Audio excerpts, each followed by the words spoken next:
Primary care is the key to better health outcomes and lower healthcare spending, but many Texans don't have a primary care physician to care for them. Hello, I'm Jonathan Nelson with the Texas Academy of Family Physicians, here with a health policy brief. For years, health policymakers have warned of an impending shortage of primary care physicians. Without access to primary care, patients delay treatment, leading to more severe health problems, or they seek care in expensive and overcrowded emergency rooms.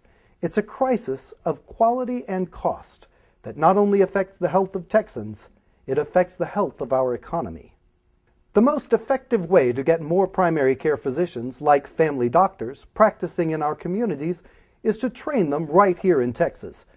It's time to invest in our primary care residency training programs and to provide incentives that encourage medical schools to produce more primary care physicians. Enrollment in Texas medical schools has increased by 31% since 2002, but the number of first-year residency training positions has not kept pace. By 2016, Texas will produce 180 more medical school graduates than the amount of first-year residency positions available.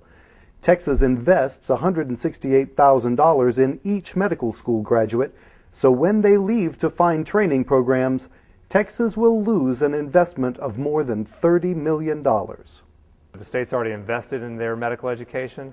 They want to get trained. If they can't find the opportunity here, they will go somewhere else, to another state. And what we also know is they will stay. They are not likely to come back. Our need for more primary care physicians and more primary care residencies becomes more acute as our population grows. But last session, the legislature slashed funding for graduate medical education by 44%, reserving the most drastic cuts for programs designed to recruit and train primary care physicians. Altogether, cuts to primary care residency programs, the Physician Education Loan Repayment Program, and the elimination of the statewide primary care preceptorship program constitute a withdrawal of 80% of the state's investment in building its primary care workforce. The legislature had to make some difficult choices last session, and I know those didn't come easily. But if we're going to be able to prepare the next generation of physicians for the state of Texas, we have to come back and rebuild the support for our education programs. This is an important investment for the state of Texas. The Texas legislature can lay the foundation for innovation and improvement in our healthcare delivery system by reinvesting in our primary care workforce. First, create incentives for medical schools to produce the primary care workforce Texas needs. Next, recruit primary care physicians to practice in underserved communities by recommitting to the promise of physician education loan repayment.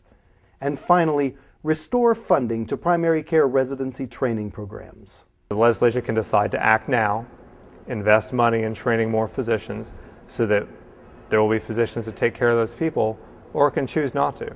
But if it chooses not to, it sets the state up for a worse crisis. TAFP has developed a bold set of initiatives to grow and improve Texas' primary care physician workforce and to increase access to primary care services for all Texans. You can find these recommendations at www.tafp.org.